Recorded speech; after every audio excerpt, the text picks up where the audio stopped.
Aujourd'hui, nous allons parler de routine du débutant. Donc si vous êtes débutant, que vous venez de commencer le violoncelle il y a quelques heures, quelques jours, quelques semaines, cette vidéo est pour vous. Quand on débute, c'est un peu difficile de savoir comment organiser sa séance de travail.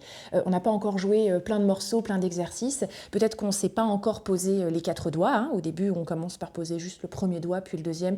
Donc il y a plein de choses qu'on ne peut pas faire. Et donc c'est pas évident de savoir comment s'organiser quand on se retrouve face à son violoncelle chez soi. Donc c'est très important d'avoir cette routine. Vous pouvez pas juste prendre votre violoncelle et vous dire bon, maintenant qu'est-ce que je fais? Si vous faites ça, vous allez avoir rapidement l'impression d'être dépassé par le nombre de trucs auxquels il faut penser. Donc dans cette vidéo, ce que je vous propose, c'est une routine cadrée, spécifiquement faite pour les débutants et qui va vous permettre petit à petit de construire votre cadre et de vraiment voir vos progrès de session en session. Donc si vous êtes prêts, c'est parti.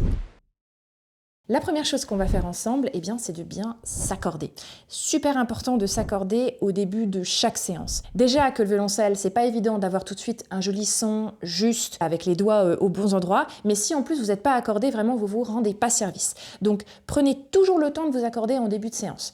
Vous pouvez vous procurer un accordeur. Moi personnellement, j'en ai un sur mon téléphone, donc c'est très pratique et je l'ai toujours avec moi, c'est une application. On vérifie que l'accordeur est bien à 442 Hz, qui est la hauteur du La que l'on veut accorder. Et puis là, on s'accorde, on commence par le La.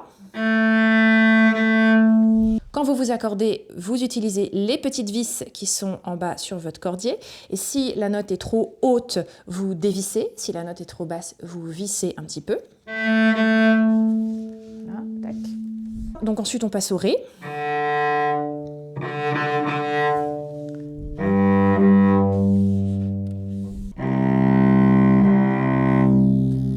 J'ai fait une vidéo spécifique sur le sujet pour vous aider à aborder ce geste, donc je vous invite à la regarder si ça vous intéresse. Voilà, donc là on est accordé et on est prêt à jouer. Maintenant, je vais vous inviter à poser votre violoncelle par terre. Ce qui va être très important quand on joue du violoncelle, c'est d'avoir une bonne posture de base. Toujours. Donc on va toujours bien vérifier qu'on est installé correctement. La base, c'est de s'asseoir au bord de la chaise, d'accord? Pas au fond adossé à votre dossier. On essaye d'avoir une assise dynamique. Ça veut dire deux choses. Première chose, on va sentir ces ischions, c'est-à-dire ces petits os qui sont en dessous des fesses. Si on se cambre ou on arrondit le dos, on va plus les sentir. Donc ça vous permet déjà de repérer une bonne posture dynamique. Et le deuxième critère, c'est d'avoir les pieds placés de manière à ce que quand vous vous levez, vous n'ayez pas besoin de les bouger. Si vos pieds sont trop avancés ou trop derrière vous, vous allez devoir les réajuster quand vous devez vous lever. Donc si vos pieds sont vraiment bien à plat, avec vos jambes perpendiculaires au sol et à vos cuisses à peu près, ça dépend de votre taille, de la chaise sur laquelle vous êtes assis, vous devriez pouvoir vous lever sans avoir besoin de bouger vos pieds sur le sol. Ça, c'est vraiment un repère de posture dynamique. Ensuite, vous pouvez vous entraîner à faire une sorte de rotation avec votre torse de droite à gauche pour sentir que vous êtes libre, que vous êtes mobile, que votre corps bouge. Alors l'idée, c'est pas de se tordre exagérément. On bouge tout le torse, on se dirige vers sa gauche et puis vers sa droite, en essayant de garder une assise où vos deux ischions sont bien sur la chaise. On ne se lève pas d'un côté ou de l'autre. Et comme ça, vous vérifiez que vous êtes bien mobile. Et une fois que vous avez fait ça, vous êtes prêt à reprendre votre violoncelle pour passer à la suite. Donc on reprend le violoncelle, on le place sur nous. Et là, vous allez peut-être remarquer que c'est pas évident de savoir où le placer. Déjà, à quelle hauteur, là où est-ce que c'est, la pique, est-ce qu'elle est trop longue, trop courte, est-ce qu'elle se place ici ou là, à quel endroit sur le sol. Bon, il y a plein de questions qui peuvent se poser. C'est totalement normal, d'accord? Ça prend du temps, mais vraiment du temps. C'est important de ne pas se mettre la pression parce que petit à petit, vous allez trouver votre équilibre avec votre violoncelle. La chose très importante à retenir, quelle que soit la circonstance, c'est que c'est votre violoncelle qui doit s'adapter à vous et pas l'inverse. Donc, vous ne devez pas soulever le pied pour bien tenir votre violoncelle ou vous mettre comme ça pour être sûr que vous arrivez à le maintenir ou le serrer très fort parce que vous avez peur qu'il tombe. Non, il faut ajuster le reste. Vous, votre position, votre posture, elle doit être à très peu de choses près identique à ce qu'on a vu sans le violoncelle. c'est-à-dire dynamique, droite, vous pouvez bouger le torse, au bord de la chaise, les pieds à plat, tout ça. C'est important.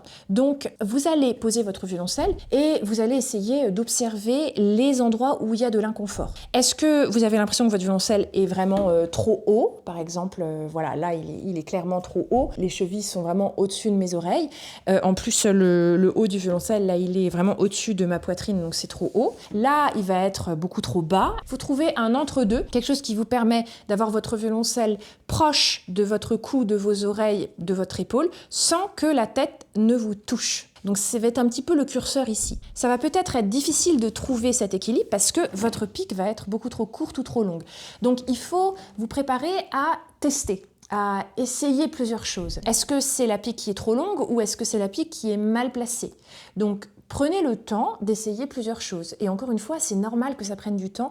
C'est pas facile, c'est pas forcément la partie la plus fun de jouer du violoncelle, mais pour la durée, pour vos progrès plus tard, c'est indispensable. Donc j'attire vraiment votre attention là-dessus. J'ai fait aussi des vidéos sur la tenue, la posture, où je vais un petit peu plus en profondeur sur ces sujets, donc n'hésitez pas à aller la regarder. Pour cette partie liée à la posture, je vous conseille vraiment de prendre au moins 2-3 minutes où vous prenez le temps de vérifier tous les points et de ne pas vous dire en 10 secondes c'est bon, c'est fait, c'est bon, ça va, je suis bien.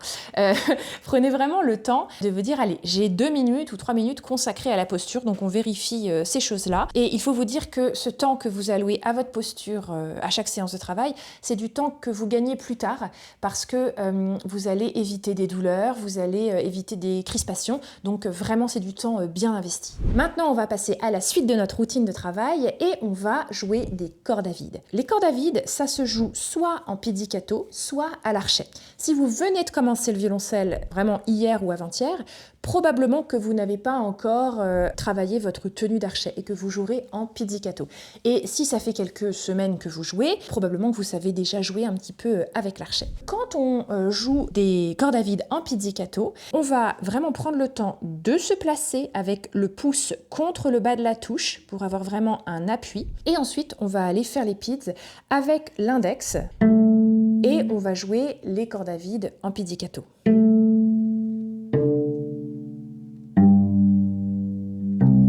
Si vous jouez déjà avec l'archet, on va pouvoir prendre le temps déjà de bien placer sa main droite sur l'archet. Donc vraiment se dire que ça prend une bonne minute de s'installer sur l'archet.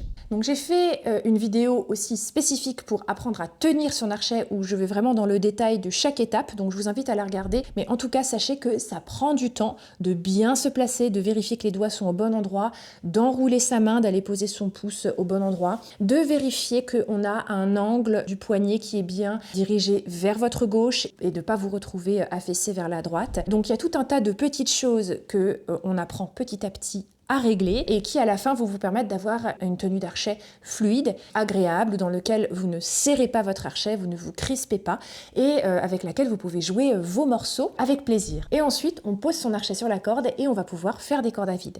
Donc tout simplement, on démarre au talon, au début de la mèche, et on va pouvoir tirer l'archet soit jusqu'à la moitié de l'archet et on revient comme ceci.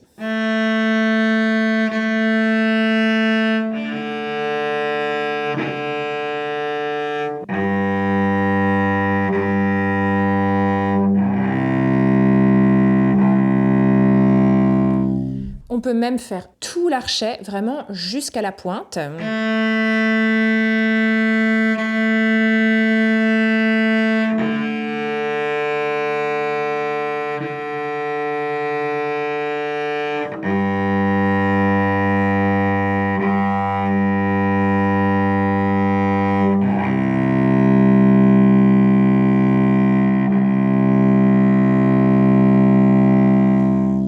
Donc vous pouvez jouer comme ça des cordes à vide pendant plusieurs minutes avec différents objectifs. Au début, comme objectif, vous pouvez simplement vous dire qu'il faut bien arriver jusqu'à la pointe et revenir jusqu'au talon. Vraiment utiliser vraiment tout l'archet. Ensuite, vous pouvez vérifier que vous êtes bien parallèle au chevalet. Parce que si vous n'êtes pas parallèle, tout de suite, ça va influer sur le son. Vous allez vous retrouver à jouer sur la touche ou sur le chevalet. Vous pouvez aussi travailler votre tenue d'archet. Vérifiez que votre bras se déploie correctement, que vous gardez un bon angle du poignet, que vous n'êtes pas en train de crisper votre archet ou de le lâcher et que vous n'êtes pas en train de lever votre épaule super haut. Donc ça va vous permettre de vérifier petit à petit ces choses-là. D'ailleurs, je parle aussi de tous ces sujets de qualité de son dans une vidéo sur ma chaîne, donc je vous invite à aller la voir si vous voulez plus de détails à ce sujet. Quand vous jouez une note, ça fait vibrer la totalité du violoncelle et vous touchez votre violoncelle à plusieurs endroits, avec vos genoux et sur votre poitrine. Donc vous sentez aussi cette vibration. C'est très agréable, c'est très apaisant et rien que ça vous permet d'ouvrir votre violoncelle, de connecter avec lui et de le faire vibrer. Donc en plus d'être très important de faire des cordes à vide, c'est aussi agréable de les jouer. Donc vraiment, je vous invite à y passer 4 à 5 minutes. Maintenant, à ce stade de votre séance de travail, vous êtes accordé, vous vous êtes échauffé, vous avez une bonne posture et vous avez déjà joué vos cordes à vide. Donc vous êtes vraiment prêt au niveau corporel, enfin vraiment au niveau de votre échauffement. Et là, ça peut vraiment varier en fonction de votre niveau, c'est-à-dire est-ce que ça fait 1 heure que vous faites du violoncelle, auquel cas je vous dirais c'est bon pour aujourd'hui. Pour les premières séances, c'est déjà super d'avoir fait ça, donc vous pouvez faire autre chose et revenir demain ou tout à l'heure. Si ça fait quelques jours, quelques semaines de violoncelle, peut-être que vous avez déjà un petit exercice à travailler, ou alors un morceau en pizzicato ou en corde à vide avec l'archet. À ce moment-là, vous pouvez prendre quelques minutes pour travailler l'exercice, peut-être 2-3 minutes, peut-être 5 minutes si vous avez 3 ou 4 exercices. Quand vous travaillez vos exercices et vos morceaux, je vous invite toujours à bien lire les notes avant, c'est-à-dire à regarder votre partition sans le violoncelle, ou en tout cas sans l'utiliser, et vous dites les notes en les solfiant, c'est-à-dire en disant le nom des notes. On peut aussi chanter les notes, d'accord, même si on n'a pas forcément une belle voix, même si on chante pas très juste, c'est pas grave. Moi, par exemple, je chante un peu comme une casserole, mais ça m'aide vraiment de chanter les notes pour tout simplement me connecter à elles, les entendre dans ma tête, et après ça va être plus facile de retrouver la justesse de ces mêmes notes quand on va les jouer au violoncelle, parce qu'on les aura entendues, on les aura chantées, on se sera connecté à elles à l'intérieur de notre tête, et pas juste sur notre violoncelle en étant désengagé de la note elle-même. Ensuite, je vous invite vraiment à d'abord jouer votre exercice ou votre morceau en pizzicato. Tout simplement parce qu'on va pouvoir vraiment se concentrer sur les notes. Peut-être vous appuyez déjà le premier doigt, le deuxième doigt. Donc on va se concentrer sur la main gauche et sur notre posture et tout ça. Il va y avoir pas tout en même temps. Quand vous prenez l'archet, tout d'un coup, ça va rajouter 21 000 choses à penser en même temps. Parce qu'il faut le son, il faut que ce soit sur la bonne corde, il faut garder l'écrin à plat, il y a tout un tas de choses. Ensuite, si vous êtes à ce stade-là où vous pouvez prendre votre archet et jouer votre morceau avec, c'est le moment de le prendre et de pouvoir le travailler avec. Le fait que vous ayez construit toute cette progression qui vous amène jusque-là, le fait de jouer votre morceau avec l'archet, c'est ultra fondamental pour que cette dernière partie se passe bien. Pour que vous soyez donc bien placé, bien accordé, que vous ayez révisé votre main gauche si vous avez des notes à jouer, que vous ayez fait vos cordes à vide, donc vous avez révisé votre tenue d'archet, votre geste, votre parallélisme avec le chevalet, et ça va vous permettre d'arriver jusque-là et de profiter de cette fin de séance de travail pour travailler votre morceau et vous faire plaisir, de vivre vraiment le résultat de votre séance. Donc, toutes les petites pierres qu'on a empilées ensemble, toutes les petites étapes où je vous ai dit, ça vous pouvez y passer 1 minute, 2 minutes, 5 minutes, tout ça vous amène à déjà avoir une vraie progression sur votre séance de travail. Donc là, je ne vous parle même pas de progression en tant que violoncelliste, c'est-à-dire le fait de progresser jour après jour. C'est déjà entre le début de votre séance de travail et maintenant, vous avez progressé.